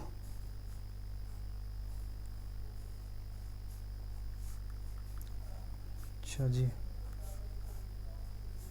x Y Z. चलो, इसमें से ये 6 side, इसकी length है 6. इसमें से मुझे 2-2 के क्यूब काट रहे हैं, तो टोटल कितने नंबर ऑफ क्यूब्स आएंगे? ये नंबर ऑफ क्यूब्स जो आएंगे ना, नंबर ऑफ स्मॉल क्यूब्स अभी 2 सेंटीमीटर वाले, वो कितने होंगे? 6 into 6 into 6 divide by 2 into 2 into 2, तो ये हो जाएगा 2 इंटू 3 इंटू 3 इंटू 3. 27 ऐसे क्यूब्स आएंगे 2 सेंटीमीटर के. अच्छा जी, 27 ऐसे क्यूब्स हैं. अब मुझे बताओ, इसमें से ऐसे कितने क्यूब्स हैं जिनका एक फेस पेंटेड है? जिसका एक भी फेस पेंटेड नहीं है वो बताओ. 0 या फिर 1 लो पहले. 1 फेस पेंटेड ऐसे कितने क्यूब्स हैं? देखो, इसका बताया था, ये ये 6 क्या होता है, वन फेस पेंटेड 6 n-2 का whole square. Two face painted जो होता है वो होता है 12 n-2। थ्री फेस पेंटेड तो वो तो फिक्स होते हैं यार बारी, सिर्फ 8। क्यों? जो कॉर्नर वाले होते हैं। जीरो फेस पेंटेड उसका क्या होता है 6 n-2 का होल क्यूब। अच्छा जी, n की वैल्यू कितनी है? n की वैल्यू होती है ये वाली, जब हम जितने जो लेंथ साइड की वो है n जो होता है, जितनी लेंथ होती है ना जिस क्यूब को हम कट कर रहे हैं, और जितनी लेंथ की मैं कट कर रहा हूँ उससे डिवाइड कर देते हैं तो वो आता 3। वो आता जो भी नंबर वो आता है वो होता n। यहाँ पे n की वैल्यू कितनी होगी 3। ठीक है जी। अच्छा अब देखो तो जीरो फेस पेंटेड कितना है 3-2 इसका होल क्यूब कितना हो जाएगा ये 1। वन फेस पेंटेड 6 × 2 में 1 6। टू फेस पेंटेड 12 और three face painted 8। Zero face 1, one face 6, two face 12, three face 8। अच्छा जी, अब ये फर्दर भी कट करना है यार, ये तो अच्छा बना दिया यार। ये अब क्या करें, और स्मॉल वन पेंटेड ग्रीन। अब इनमें जो भी फेस है ना अनपेंटेड उनको मैं ग्रीन कर रहा हूँ पेंट, फिर उसको फिर से कट कर रहे हैं 1 सेंटीमीटर के में। भाई वाह, बहुत बढ़िया। ठीक है जी, ये टोटल कितने हो रहे हैं 27 हो रहे हैं। ये 27 आ रहा था, ये 27 हो रहे हैं टोटल। 12 × 18, 12 8 20 6 26 27। हाँ ठीक है 27। अच्छा वन फेस पेंट। अब ये बताओ मुझे, ये क्यूब है एक, यही ले लो, इसकी एक भी साइड पेंटेड नहीं है और इसको मैं सारे साइड से पेंट कर दूं तो ऐसी कितनी साइड आएंगी जिसका 3 साइड पेंटेड हो एक कलर से, सेम कलर से? ये होगी, ये होगी, ये कॉर्नर वाली तो होंगी जिसकी सेम साइड पेंटेड होंगी। जब मैं इसको छोटे क्यूब्स में काटूंगा, पहले तो ये देखो कितने क्यूब बनेंगे एक क्यूब से। एक 2 सेंटीमीटर का क्यूब है, इसको मैं 1 1 में कट कर रहा हूँ तो कितने के नंबर ऑफ क्यूब्स कितने आएंगे 2 × 2 × 2 डिवाइड बाय 1 × 1 × अच्छा ये कैसे कर रहा हूँ ये समझ आ रहा है मुझे? मैंने बता दिया कि 8 आएंगे, या फिर ये मैंने यहाँ पे बोल दिया था कि डिवाइड करते हैं इससे। ये होता देखो वॉल्यूम से हम क्या वॉल्यूम इक्वेट करते हैं। वॉल्यूम क्या बड़े क्यूब्स का क्या होगा 2 × 2 × 2। क्यूबॉइड का क्या होता है क्यूब का 2 × 2 × 2। डिवाइड करते हैं उससे जो छोटा वाला ना उसके वॉल्यूम से, उसकी साइड कितनी 1 तो उसका वॉल्यूम कितना होगा 1 × 1 × 1। तो जो जितने भी ये नंबर आए ये होता है number of smaller cubes, small cubes. ऐसे ही मैंने वहाँ पे किया था कि पहले जो बड़ा वाला क्यूब था वो क्या था 6 × 6 × 6 करूँगा, डिवाइड बाय छोटे वाला का वॉल्यूम कितना होगा, उसकी साइड 2 है तो 2 × 2 × 2। तो जो नंबर आया था वो 27 आया था, वो स्मॉलर क्यूब्स वो थे। अच्छा तो मुझे ये पता चल गया कि एक 2 सेंटीमीटर के क्यूब को मैं जब 1 1 में काटूंगा तो एक क्यूब से 8 नंबर के क्यूब्स बनेंगे छोटे। ठीक है, छोटे छोटे। अब मुझे बताओ जिस अगर मैं जीरो फेस वाला ले लूँ कि इसमें अभी तक एक भी फेस, हाँ ये लिख लो यहाँ पे, जीरो फेस के कितने थे 1, वन फेस के क्या था 1 के 6, 2 के 12, 3 के 1 के 6, 2 फेस के 12, 3 के 8। ठीक है जी। अब ये बताओ यहाँ पे जब काटोगे इसमें सारी ऐसे कटेगा तो बीच में से आधा बिल्कुल ऐसे, तो जब इसमें से काटोगे तो एक कॉम्प्लिकेटेड है, हालांकि थोड़ा ये क्वेश्चन होता है ये जैसे ये ना ये छोड़ने वाले, पर मैं फिर भी बता देता हूँ। जीरो फेस का एक ही क्यूब है, इसके 3 फेस जब इसको ग्रीन कर दोगे तो 3 फेस ग्रीन कौन से होंगे, ये कॉर्नर वाले होंगे ना, बस ये कॉर्नर। ऐसे कितने कॉर्नर्स हैं 8, तो 1 फेस वाले के कितने आएंगे 8 जब इसको काट दोगे। अब देखो एक फेस पेंटेड है, कोई क्यूब है इसका, मान लो ये फेस पेंटेड है, ये लो ये फेस पेंटेड है इसका, ये वाला ये ऐसे कुछ ऑलरेडी। ठीक है, अब मैं इनको कुछ और कलर पेंट से पेंट करूँगा। अब ऐसे कौन से क्यूब है जो ये वाइट वाला है, जब इसको कट करूँगा मैं आधे आधे टुकड़ों में ऐसे, तो वाइट सिर्फ वाइट वाला आए। ये कॉर्नर्स तो ख़त्म हो गए, इस पर तो ऑलरेडी एक साइड में पेंट है, इसकी 3 साइड तो नहीं बन पाएंगी सेम। मुझे 3 साइड देखनी ग्रीन, ग्रीन मतलब कि जो मेरी ये वाला है ब्लैंक वाला, यहाँ पे तो 3 साइड बन नहीं सकती, ना इस पे बनेंगे, ना इस पे बनेंगे, ना इस पे। कौन से कौन बनेंगे? सिर्फ इस पे, इस पे, इस पे और इस पे। तो 4 बनेंगे एक क्यूब से, कि टोटल क्यूब कितने? 6। 6 × 4। अब देखो ऐसे 2 फेस पेंटेड कर दो, अगर मैं इसका ये फेस भी पेंट कर दूँ, ये वाला। अब बताओ मुझे ऐसे कौन से कोने बनेंगे? ये भी ख़त्म, ये भी ख़त्म, ये भी, ये भी, ये भी और ये भी। कितने ख़त्म हो गए? 6। बचा कौन सा? ये वाला कॉर्नर और पीछे वाला कॉर्नर, 2। तो ऐसे 2 क्यूब बनेंगे 12 × 2। टोटल 12 थे, उनमें से 2 बच रहे हैं मेरे ऐसे 1-1 साइज के। अगर मैं 3 फेसेस को पेंटेड कर दूं तो ये कॉर्नर भी खत्म, बचा कौन सा? सिर्फ पीछे वाला, सबसे पीछे जो होगा, समझ गए? तो 1 × 8, तो ये ऐड कर लो सब। 8 + 24, 24 और 8, 48 और 48 + 8, 8 16। कितना हो गया? 8 से 14, 4 6, 64। तो इसका आंसर बी है। ये समझ सको तो देख लो, है थोड़ा कॉम्प्लिकेटेड सही। अब देखते हैं हम 23 वाला। 3 statements are given above by 4 conclusion, 1 of the 4 assuming that statement are true। अच्छा, ये तो बाय वेन डायग्राम से होते हैं ना। ऑल स्क्वेयर्स आर बॉक्सेज, मैं अपनी मर्जी से मान लूँगा ये स्क्वेयर का वेन डायग्राम ये है, मैं कि मेरा ये डोमेन उसकी ये है। ऑल स्क्वेयर्स आर, सारे स्क्वेयर्स मतलब कि अंदर आएगा, बॉक्सेज ये बॉक्स है, सारे स्क्वेयर बॉक्स के अंदर आ गए। अच्छा जी। सम बॉक्सेज आर कलर्ड, कुछ बॉक्स, वो मान लिया मैंने ये है कि सम बॉक्सेज आर कलर्ड, ये रहे जी। रेड इज कलर, रेड ये रहा, मैंने मान लिया ये रहा जी, ठीक है। रेड मेरा कलर है, वो जी है, ठीक है जी। अच्छा, अब पूछा क्या मेरे से? सम बॉक्सेज आर रेड, ये कह रहे हैं कि कुछ बॉक्सेज मेरे रेड है। अच्छा, हाँ कुछ बॉक्सेज है मेरे जो वो है रेड। ये रेड का डोमेन ये था, बॉक्सेज का ये है। जरूरी है कि कुछ बॉक्सेज जो रेड होंगे, रेड तो बाहर बॉक्स से, तो रेड ये तो ख़त्म। सम बॉक्सेज आर रेड, ये गलत है। उसके बाद सम स्क्वेयर्स आर रेड, स्क्वेयर्स तो बहुत, जब बॉक्सेज ही रेड नहीं है तो स्क्वेयर्स तो हो ही नहीं सकते, बाहर आ गया तो ये भी बाहर है, तो सेकंड भी ख़त्म। सम स्क्वेयर्स आर कलर्ड, कलर का ये था, स्क्वेयर का ये था, तो ये तो ज़रूरी नहीं, पॉसिबल नहीं है भाई। अगर मेरा कलर ऐसे होता तब तो है चांसेस कि स्क्वेयर कलर्ड हो जाए, लेकिन जब मैंने ये इस टाइप से लूँगा अगर मैं उसको, तो कंडीशन ख़राब हो जाएगी कि सम स्क्वेयर्स आर कलर्ड नहीं है। सम बॉक्सेज आर स्क्वेयर्ड, हाँ ये फुलफिल हो रही है मेरी कि स्क्वेयर्स तो सारे बॉक्स हैं, तो कुछ बॉक्स भी तो स्क्वेयर होंगे भाई। ये छोटा डब्बा है और ये बड़ा डब्बा है, तो छोटा डब्बा तो पूरी तरीक़े से बड़े के अंदर है, लेकिन बड़े का भी तो कुछ पार्ट छोटे के अंदर आ सकता है ना, जो कॉमन होगा दोनों के बीच में। ये वाला पार्ट कॉमन हो गया ना दोनों में, तो ये वाला क्या है? यही है, सम बॉक्सेज आर स्क्वेयर। तो ये 4th वाला 23।